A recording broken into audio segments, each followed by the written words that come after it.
Tiur tu te march ni kuwa sang hi sam ni paru ninga ni chi bai le vek ula hi tun tu ma hian kan MLA zom tak mai HPC vice chairman ni bok PMST pumal som tluang an zo tui tlang lung le district VC house on na tur noi dona rupui takin voina hian hong don ni ela him building kha mai bial le khotlang mangai tu ni ani hi hian a bial tan thil thatak mai tia hian helom na turin ram man lo tal het mai ni lai khotlang hlui tu ten rupui khop mai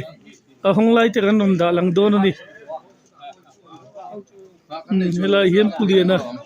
CPM Southern Headquarter kan GS inarun zui boka bitam takin ami ba kan ron je pusiama zo tuitlang unit president Laim Francisa ron tel thei boka he mi ngamaza ten ron troi oma lai muna kan hun mante kan rom da lang don ani hela hin HPC lamatanga kan staff te pui te rin te le ipui ten non kal thei boka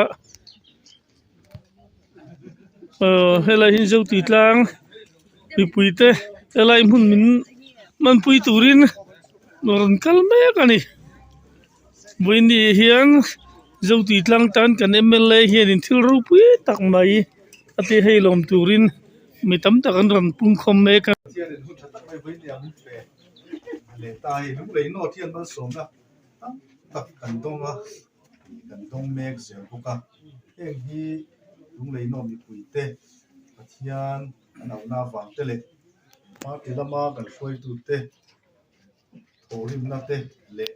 à việc tất nhiên với nia panchayat bawan kan hon tu VC house kan ti mấy hay chu VC ta thahem mai na tê department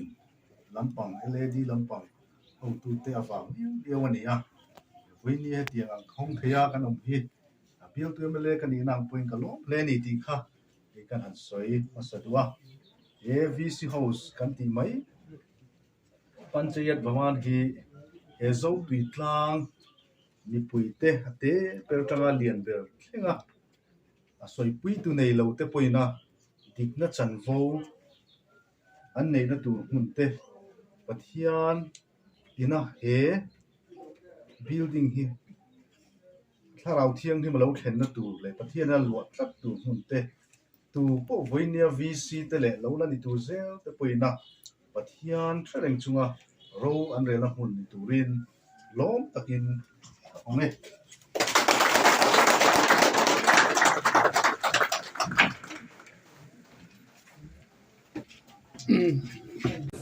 program kan hadalan hani boinia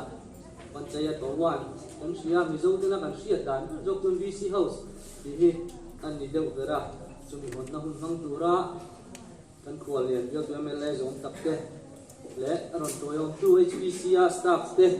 le block lama kan suai tu te Southern Headquarter lama kan suai tu te le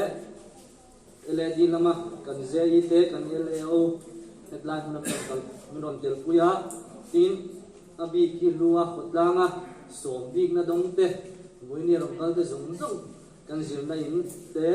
kan help lama kan thok tu te chung zong song te le khotlang mi pui te ama sain chi bai kan buk cheu ni ama sain introduction kan pe nga ke hi jacob lang kan puya kan ya zo itlang VCP kan ya ka to pui te hi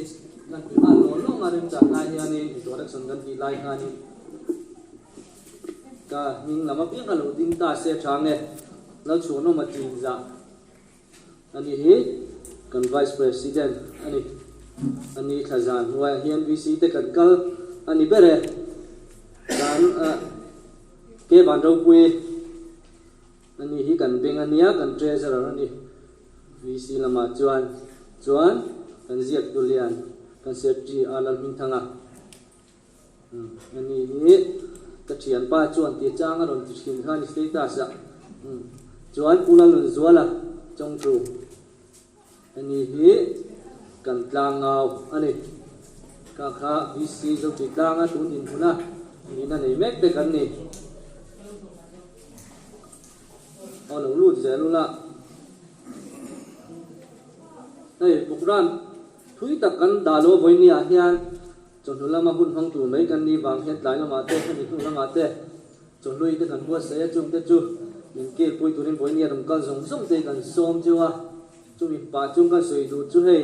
ti sual thei kan ni zia helang chiang khop me kan som na po lo in ang lo deuh hloma chen chonlui ki pui tu ten kan lo ziak langa chela kan lo ziak lang lo kha kan thu pha kan soya bc in tin program si ta lang kha thì mình ăn thì số tiền ní na hành đã số tiền cái này hàng dùng súng akan chupa terus joy bok ani program menghan kan kalanga tuna he hamsa in kan punte pun sep menghan sap turin silan din moya CSM judita kan so mga ni naman zo hianin technical report te headline na sap jang ni ang bilang design na matang din kan hai ta ni tuna pun sep menghan sap turin so pasang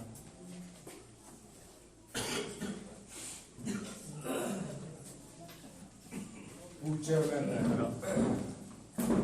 deal to Tele Southern Headquarters Lampanga ZPM lama an tho pui te chuan lok lam pui tu te po hi an bel kan buin kan khria in hetilai zo tui khotla ga tilai program mang tura kon kal sung sung te zavain chibai kan bu cheu ni chuan hei voinia kan VC Village Council te hetilai program man na tura kun ser nangin mangla ti som na te kan muwa ka hu purwalin kalom le maya kan Village Council te chunga ko inu takin lom thu kan soyani te ta phei chuan ka voi khat man na tura nia ka lom na hi asang viawa chuti rol chuan ka hu phur em thu ani tirei nge hun ka panang ti ka ka thiam lo le maya an sui chiam chi nge nia nga ka ti ke hi ka dakari na hianin ka lo rei le thina chuti ang te chu nia ko ni sela e khuwa te hi ti nia un rei lu tu ka chu kan la lo tura kan in ring dewa tin tu lai ko vela chuan a pathian tu soi lam ai chuan in enge mo lam pang hi kan ngai thadu zo deu to po hian a lam to a un rei lu tu ka kan la lo tura ngai la trange ko ni sela pathian tu kan chia range zo na yamusa bunga chang sum ni pakata tanghan kan chia ranga sum ni palizawin chia don lea in ku te ka huain ka husita in kho pui ursun te chu ursuna te chuan kalom hek lovang ani in haral hilan le in bu lan milan maula tapom lovanga in ram thal rem lam te po ka ngai sak lovang i tin trong rimoi chu ka ngai thalovang chu wangin kalaka 11 chen chu laboro nima sila ro re na dik chu luyang in luang sila pel na chu lui pui ka ngai luang in luang rokse kan zai na tharin pathian in malmi so saktheu rokse ole boinia toy te kan soi du chu ro re na dik ti hi nia poi mo le ga ria amai ro chu ro re na kan soi hianin anon pui akan biru lo lam thrin chu he ta alu de department ani mo rama ani mo abi takin kan MLA rualte kan chief minister rualte kan mitla kan bilruwa alo lam thrin am ti karinga ani an poi mo lo katina ni lovin amai ro chu wenia hianin kan ba hian kan poi mo vegani ti hi kan khiat apoi mo tuna a ro rel na fung la ruan lo te po hi nakum le ektika mo chuan ro rel na fung ruan tu te lani thei vek kan e wangin venia hianin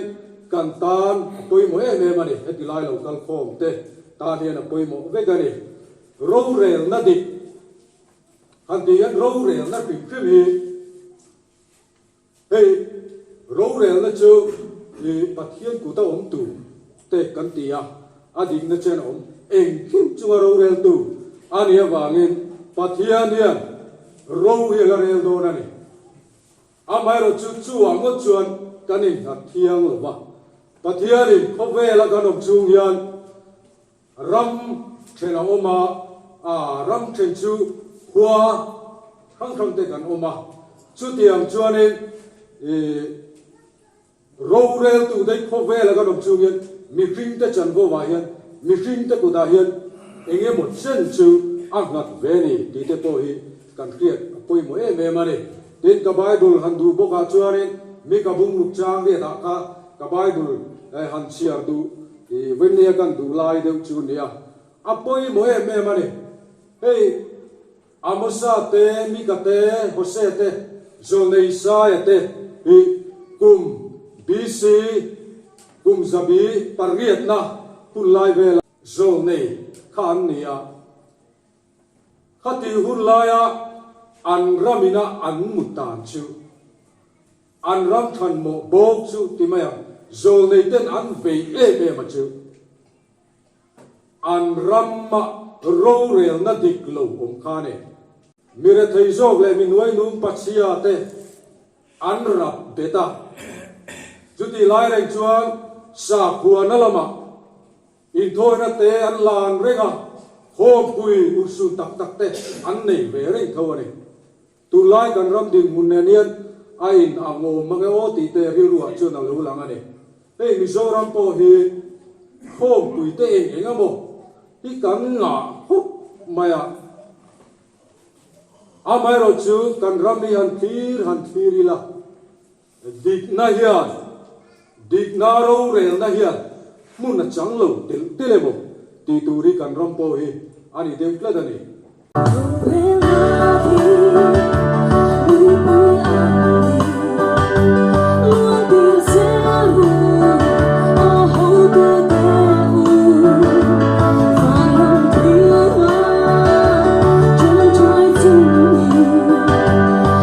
subscribe cho kênh Ghiền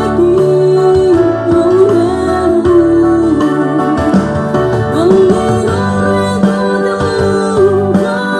Gõ để không bỏ lỡ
Hian Ro Buro Se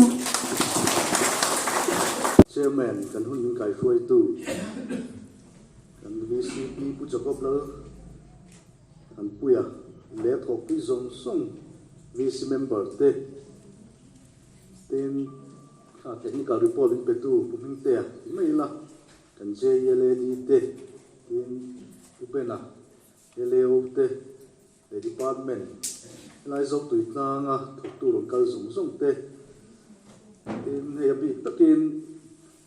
kan unit te block te southern headquarters akan ho tu te le panchayat baban hunna on tel zong song zawai in chi bai thabi kan tu chewa api takin VC member lo ni to zong song voi ni rong kal te sana chi bai kan han buk non ve le chewa ni ole introduction kha kan han nei ve ma sak mai nga tu soi tu kan i walin ai voi ni kan ti zen zen lo HPC office personal grants ti la kan he thiam thoi na rin oma ka tho pui da zong song nen kan on kala ka PA te PS te so mai kan zawai han ding ve angu ole alo me lam pang in thiam ka chuan sap a mai tian he lam pang ro ka chu ei le kro te po kan ang deu le ka chuan hei saudan he ko ta sa kan GS le ka se te kan ho tu te an ding ve le te se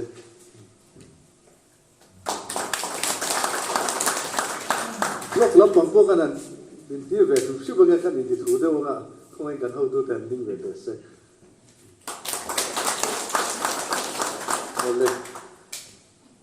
a ba ka chu lai tual mi te kan ni tho boka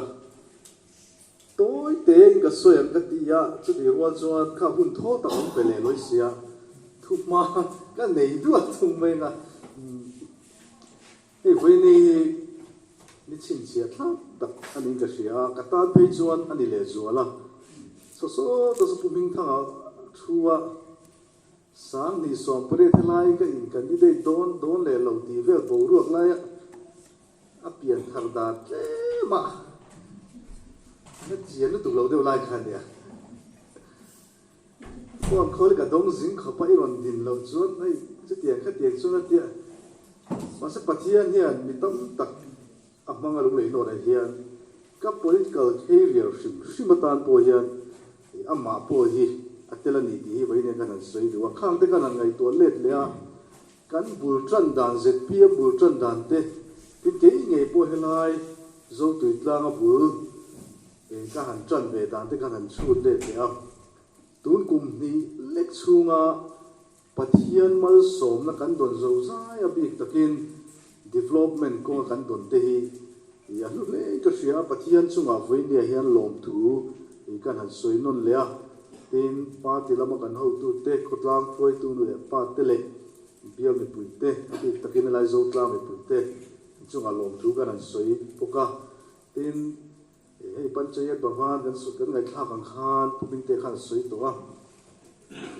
pathum kan honna nia ma ho hian kan hong to a lo ka hon chi alo poi pakhat hi pang zol sau dai kan sa to poka yan department chunga lom thu kan an soi non le e kan sarkar le pathia le puzara MLA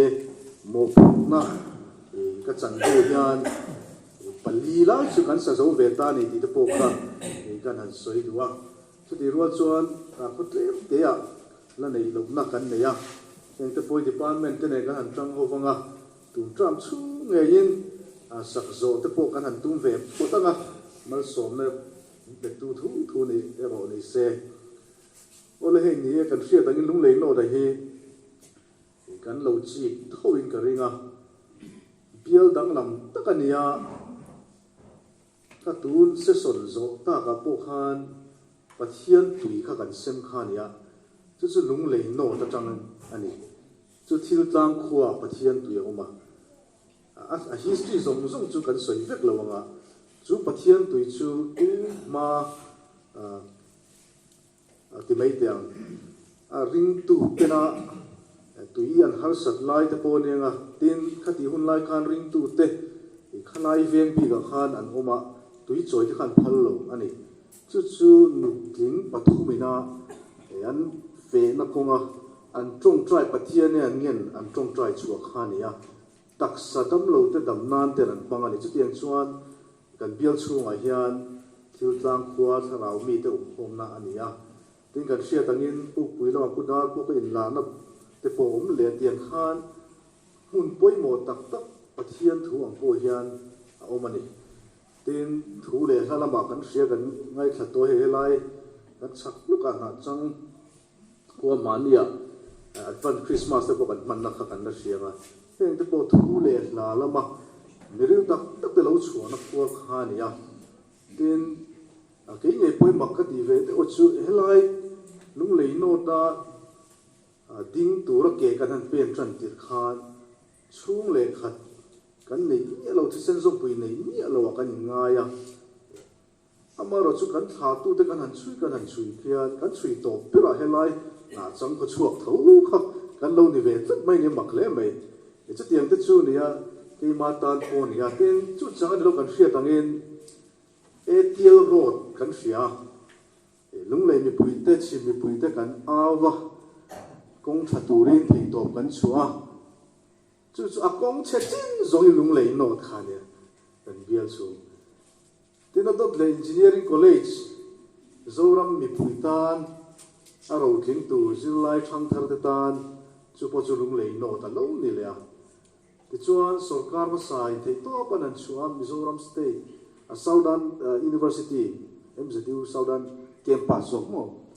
khabi omna tur khan an dap le lung lei no tho a han ti le a chu mi om zia chu a mun ma te pona lo zir pi ala ma pathian hian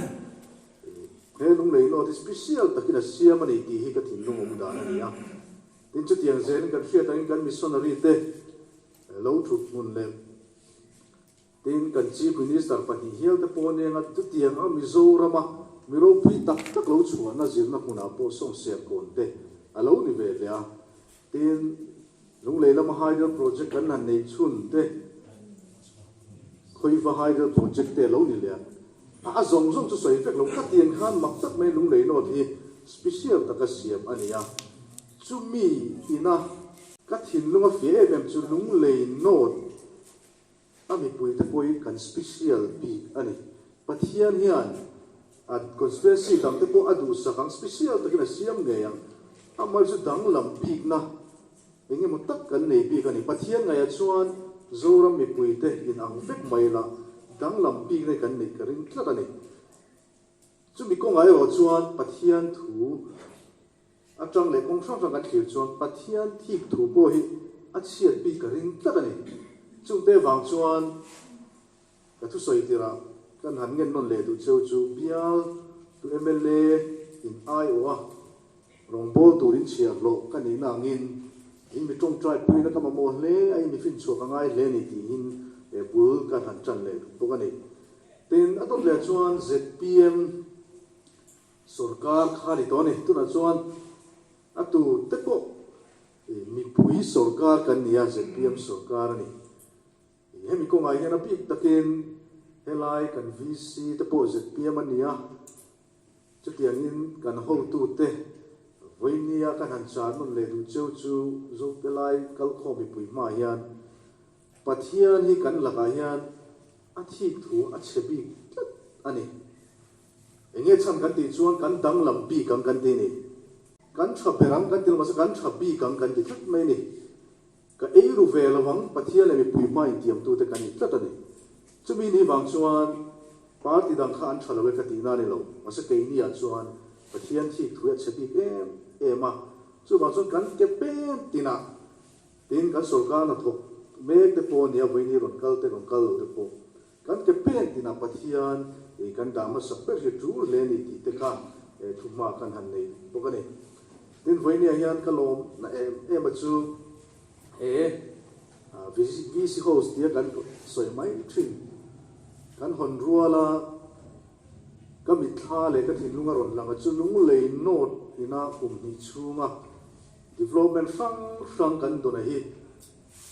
pathian chunga long thung kan soi non le a tin kan chief minister chunga po hoinia hian ama lo ma se lom thu ka soi do ni he lung lei no ta na ka ba then sang hi a phak ati thia chon tlan sia dala nei lo ni kong sang chu tiang chen kan minister te chunga po voi ne hian lom thu kan han soi boka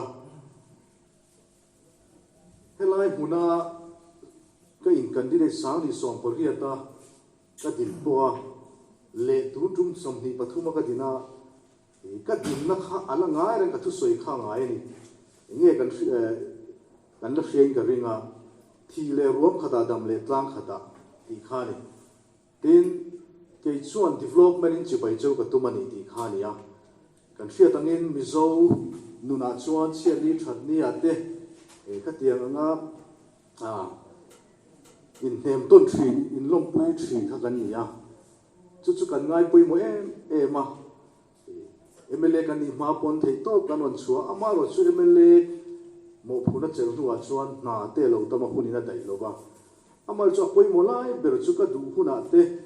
min ma mo hun zong ate ron lang thei lo mai la development a chi bai chu ka du ni ti lai kha ania he mi ko nga hian ka soi lo thei lo ba khot tin hian tum in yang u kan tia e kan pa ti ho tu te nen ko ni pui fiat lem lo te pon kan ngai pui mo te kan soi thina ni helai so pitlang kwa ko ling road kan ma mo kan ngai pui mo te kan han lai tlang thei te lo me ka fia hi khomi pui te ne na kan tang rual na kan tho ho na ania chu tiang zelin ma mo dang kan na nei kwa chu zinga chuan tui kan hal sat na hi ni e tui ni kan hal sa ma ama ro chu project te kan an siam to na fan lian deuh angai wangin te malaha angai do na amar chu kan party lam kan ho tu te pia lama kan VC te thanem ngai nain ruam man na te chu kan han kal pui me ka chung te po chu ya chu la ni chuan fan te kan la nei chho thuai tur angai la kan har sat na zual pui thala kan har sat na zual pui turin bor water te ti kan tuma chu ten chuan ruam man na kan kal pui me kan he rotlin na te po pathian ram ti chuan kan mu ve thuai tur angai am ti te kha kan han soi le poka tin abial chunga hol lo thei lo wa e mau sen lama te po sang ni som poriata kalau manifesto te po nianga le azep mang te po ani boka e mau sen khua hi potential chatak in ya industry e zon na thing chatak mai din kan tum do nia ya te to pa kalau ta au pui te kha kan chief minister in ngai pui moin e voinia mala pu bania chu helai alung lei not zo tui tlang te po hen kan chor perfect tur kan ngai ni chu pal ha chang te chang ela chang te in paper siam na te fiber siam na tu te kha ni ya Mizorama chun tu le masabel tu ra ni ya department sum pia lama HPC sum te po kan mang chho me ka kan mang chho don bo kan ni te ka kan han soi ve bo ka ten ka lom le na dang lai mu na kan han se ve le chowa zong te sau ta mani loka kum som ni chuang ten zo na tangin electric polu tumin ma an lo na to ni thei to pan lo chua ma ro chu lo kin na mu tu e om lova ti chuang kan huna ron thlenga thei to kan an chua kan chief minister le minister te ni ngai poi mo a saski summa saber min da saka mani kan hong ta a chu tiang chuan hun sang sa khotina hian soi tur kum ni chunga an hi ke ma changa ni lo pial mi pui te tong trai na ani tel pun ka hria ni ti te kha kan han soi ani te dot le kan han soi do chu helai kan bial hun chung tu ra hi pathian ina aro wel dan tu man kan khelo ke pon ka khelo wa tin reng po tu bila ka king lo wa din le po tu bila zan khat mi chi ka tok thea ka zeng thu thea palam fia ta ni lo tin tun tra po hi ka mang tluan ngam tluan lo ngam chung lam so na fia ni amal chi helaya mi king lo ber mi support na wa nga MLA in ai o kan in chung na nai ro ka ngien non le du chu bial tu MLA thin lung hi kan put ve a thu le in ka ria ni ti lai he ni chu ap tin zo tu tlang a hian in kan han soi ri ve le du shima ai zo tu tlang hi sang ni so pare kan in thana chang khan MLA ania VC ania MP a min lak chak pui fai tu te nia kho dang tam tak pui han hi phak lo chu development po lu tam ma se e kalo ti thin khai nia in lung ruale e man pathian sian te pu ro pui ni chu tiang che chuan tho pui po khotlang nu le pa NGO te VC te workers te po in nuam e ma lom thui kan han soi non on ani ti chuan ka soi fo thin voi ne kan han soi non le duam nge bial tu pa thim lung chuin ti chuan sem dam ka soi zau lo kha khalo vong ring chu tina dot le chuan development in ka chi bang chu ti lai khani in be se chi ani that ni ate in duang zong phone call te chang vek man lo chu mai la message te en vek man lo mai la development a chi bai chu ka tum le ani lo chut wang ula kum som panga liam ta ai khan tum kum ni chung hian lung lei no ta hen development a lu tam to so kan tina dot le kan an soi lo chu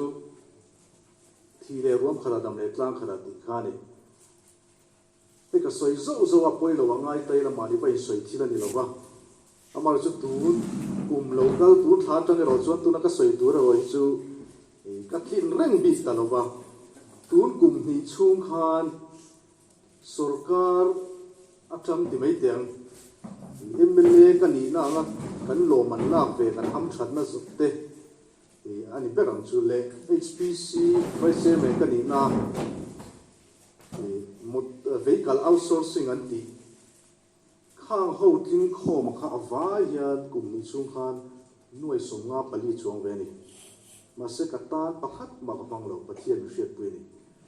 ka ekau ni en tau le in nui zo zo kam mol po mi ti chen ka chun ma se chu ka thim lu ani thlat ani chu lai chu lung lei no ri pui te hian ka lai ka hun chu ma rei lo mo ni lo fia sak reng ula kan han duwa thi le ruam khata dam le tlang khata ti lai hi a pathian thuwa tin azo mizo nun zemoi ani bokani ti lai hi ni apa song soi tu tam tak ka ne ya ka soi pek lo bang ato per ka soi lu chu ro rel tu te tu na kan omani he lai po khotla ma VCP te kan ne ya chu tiang department a he JE te no ma a ho tu te no mani chu tiang in NGO po MHCP MUP ka tiang roi tu sang kha kan omani chu tiang in party a po roi tu te kan omani khofela hian enge har sab berang o ti taila ro rel na ponga hian thu thlu na siam na ponga hian human management hin karinga ni tuna ko kan VC te e host that kan sa he host that sa turian thu thlu na an siam hi har sabiu mai the anan thu kho banga lep tam de ne ngu te pon mai the si chu tiang zerin an chung te ne kai VC ati ko phiani ha chu ti za ta chu le bro ti pon mi pui hriat lo hian pressure an dong sa via chu tiang zelin he building sak na pia lama po thu thuk na an ro rel na ko ma po in hun lo ram in rem tur te thu thuk na siam ya har viau thin arin omani thil that tak an ti mon ti lai khan ke ni MLA te nge po nia voi nia thil that tak kan ti mo kan ti a then lom thu no sei lai then vui anon vui kha tiang re ka mi hring chu kan ni tlat mai ni chu human management i asap to ngan ti te la ro rel na konga thu thuk na siam chu a har le ani woi meng pon ro rel ta ula rui lo do te bo han ti ta ula woi me mem bare mo kan chu le khat tu te mo zuar an lo om tlat te khan chu tiang zelin hei kan han kal chowa kan sarkar ko ai kal la lo an tia kan chung le khat ngoi te dam lo khongai takin min lo kha thiam ro ron te ma se kan thu thlu na kha chu ai kal la lo ni miaw ni a har em mani amal chu mi zong kan soi du chu en ti na pakhat kan han pe nga pathian thu tang zel hian thu na lo siam la kan siam su lo ani ti lai hi ka soi du en ti na pakhat te kan soi nga sang hi somporiat MLA candidate kan han ni chu kan ni khan ti te kan hial kho pakada itte pui ba na kan ni chu ti lai chuan tu ma po kha an la ZPM du lo wa dam doi pinga mon la ti lai khan chu ti lai a fuai tu te khan nia kuna ron kal zela sang ni som ni pathuman ne kan an sarkar me chu khang fuai tu te khan ri thak ta vek mai ti chuan fuai tu tharo te chu han meeting ta chu khuwa ka tlole don chuan te MLA nu ani chu ta fuai tu thari na an ro re la chu kan biar te MLA ai te pui ba na tha ngai ti khani mo mai ti chuan en tinge niango kan ti a in ni fuai tu te kan ho tu te ber thu me te chu kan zom tu lo kan han ti ngot tak na a senior ka te pui ba na le senior bul lo tran tu te khan itte pui ba nai son so kan ba an ti lu kan ni ti te an ti tot lo na thu na sia ma har khop mai tunge ka ro na ngo ka te kan tung trai china so yang khat direct in thu lu yang khat pathian in thu kan ya ro soi to thi si lo politician senior mial ka ngai ka ron ta ni su ta min chan na in ang vek pa khada chu unit in an ti na po theng lo la senior ho itte pui ba na sa po theng su min ti ma se pai pula hena om karing tatlap mai ni so ka pa hi ka ron ta ka zo ta chu tiang lam hoi chu ka tia tin ka zong po ka tin tu lai chu kan van nei to smartphone a kan du lai bible chai kan zong alo om zel to ten khan ya chu ta chu alo in ziak chia khop mai bible chang a bible pathian bible a khan I suwa zir tir te rong bola atir khan kha khua an rong bola an chua san ma kha an te pui ban na son alo rem ti mi alo ni chu ti ni si chon hela ya po rong bol turin pathian le mi pui zar MLA kha khua te pui ban na ka son kha a pathian thu ta lo ni chu mi pang chuan lung rual takina toy zong se kai rem thei ta ni amar si te pui ban na an lo se a po chuan karia ka cho chu kai ta thoma se te pui ban na ka son ta lo wa chu khuwa chon lung rual takin voi ni thlen kan kan soi tum zo ba chu mi hring fin nei chu a toy ni le kha po zirnas kan zir sang via mot po ti la kan chu chon fin na klon thing in pe chuang lo ni tu lai AI he technology thar te lo om le to kan hre ka thil ti ol sam em a thalak edit ti te a thil sang kan du kan zo ta min on fil ze ma ti nei to ni